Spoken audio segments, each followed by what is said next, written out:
Family's Kitchen আপোনালোকক পুনৰবাৰ স্বাগতম জনাইছো। আজি মই আপোনালোকলৈ আন এটা নতুন ৰেচিপি লৈ আহিছো। আহকচোন। আজি বজাৰলৈ গলো। বজাৰলৈ গৈ বৰ ধুনিয়া ইলিশ এটা পালো। ইলিশটো পাই ভাবিলো নাই আজি ইলিশ মাছৰ ভাপত দি বনাও। ভাপা ইলিশ। গতিকে আহকচোন। এতিয়া মই প্ৰথমতে দুটা পিয়াজ লৈছো, কেফলাপান নহৰু লৈছো, এডখৰ আদা লৈছো, চাৰিটা জলকীয়া লৈছো আৰু এইফালে আপোনাৰ হৰিয় মেইন বস্তুটোই হৈছে হৰিয় আৰু এয়া হৈছে ইলিশ মাছ।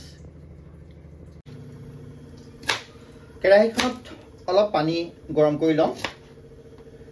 এতিয়া মই গৰম কৰা পানীখিনিতে মই দুটা পিয়াজ এনেকৈ বইল কৰি লম। নহৰু গিডখৰো দিম, একেলগে গোটেইখিনি দি দিম আৰু জলকীয়া গিডখৰো দিম,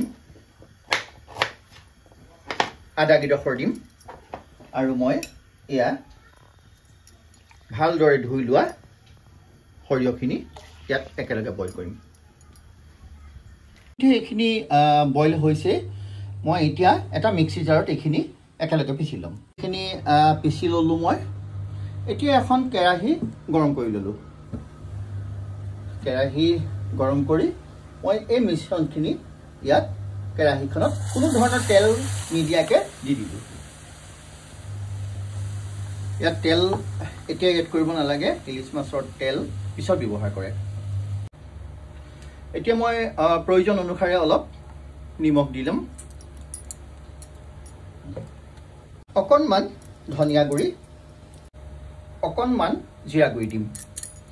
মই এই ধুই থোৱা ইলিশ মাছখিনি এপিচ এপিচকৈ ইয়াত কেৰাহীত দি যাম।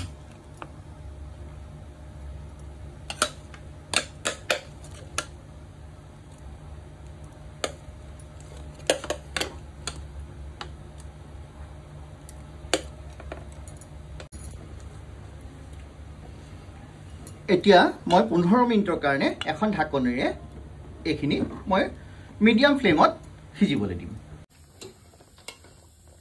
এতিয়া মই ইয়াত অলপ কেঁচা মিঠাতেল দি লম আৰু পুনৰ মই ঢাকন মাৰি ৰাখিম। এতিয়া মই অলপ ধনিয়া পাত ইয়াত দি লম